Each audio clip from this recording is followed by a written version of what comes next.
नमस्कार दोस्तों, आप सभी का एक बार फिर से स्वागत है मेरे चैनल धार्मिक कहानियाँ में। आज हम सुनेंगे शीतला माता की कथा। किसी गांव में एक वृद्ध महिला रहती थी। उसके एक बेटा था। वह बहुत गरीब थी। उसके घर में कई बार खाने को कुछ भी नहीं रहता था। उसकी झोपड़ी भी गांव के बाहर एक कोने में बनी हुई थी। वह वृद्ध महिला शीतला माता की भक्त थी तथा शीतला माता का व्रत करती थी। उसके गाँव में और कोई भी शीतला माता की पूजा नहीं करता था, लेकिन उस गांव में शीतला माता का एक मंदिर था। एक दिन उस गांव में किसी कारण से आग लग गई। पूरे गांव में आग लगने के कारण सभी लोग आग में झुलस गए। आग लगने से शीतला माता भी झुलस गई। वह जलन और गर्मी से परेशान होकर सबके घर जाती हैं, पर उनको कहीं भी ठंडक नहीं मिलती क्योंकि सारा गांव जल रहा था। तो माताजी कुम्हारन के घर में जाती हैं, जिससे उन्हें वहां ठंडी मिट्टी मिल सके। लेकिन कुम्हारन ने बर्तन पकाने के लिए मिट्टी को आग पर चढ़ा दिया था, तो उन्हें वहां पर भी खूब जलन होती है। इस तरह सब जगह घूमने के बाद उन्हें कहीं राहत नहीं मिली। तो वह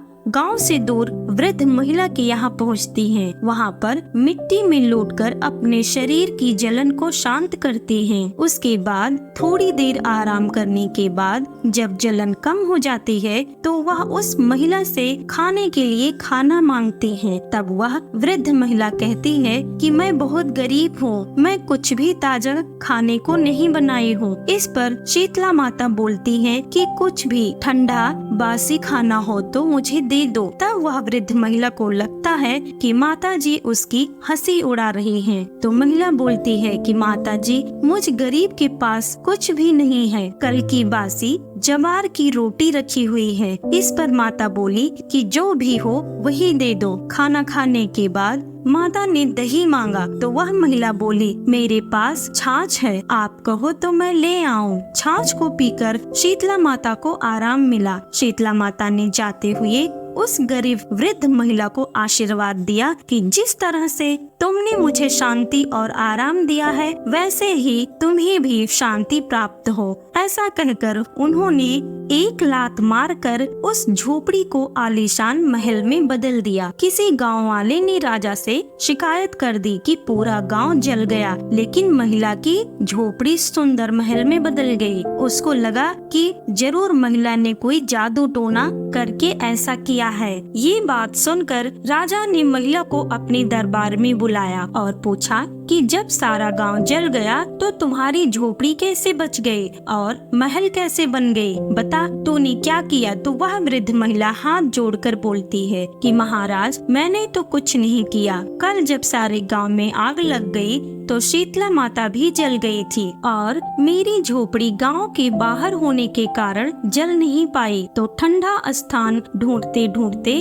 शीतला माता मेरी झोपड़ी में आराम करने आई। फिर उन्होंने खाना मांगा, लेकिन मेरे घर तो कुछ भी नहीं था। मेरे पास तो बासी जवार की रोटी और छाछ पड़ी हुई थी, तो मैंने वही परोस दिया, जिससे उनकी भूख शांत हो गई। उन्होंने मुझे आशीर्वाद दिया कि जैसा सुख और शांति तूने मुझे दिया है, वैसे ही सुख शांति तुझे भी मिले। और अंत में जाते जाते उन्होंने मेरी झोपड़ी को महल में बदल दिया। इसीलिए यह सब चीज शीतला माता की कृपा से मुझे मिली है। उसी दिन से राजा ने पूरे गांव में घोषणा करवा दी कि होली के बाद आने वाली सप्तमी को शीतला अष्टमी बासोड़ा के नाम से जानी जाएगी और एक दिन पहले का बना हुआ ठंडा बासी खाना खाएंगे। और उस दिन से सब शीतला माता की पूजा करने लगे और शीतला सप्तमी को बासी खाना शीतला माता को चढ़ाते हैं और खाते हैं। इस कथा को पढ़ने से घर की दरिद्रता का नाश होने के साथ सभी की मनोकामनाएं पूरी होती हैं। आपको यह कहानी पसंद आई हो तो प्लीज लाइक करें, शेयर करें और चैनल को सब्सक्राइब करना तो बिल्कुल नहीं भूले और कमेंट में लिखें जय माँ शीतला। धन्यवाद दोस्तों।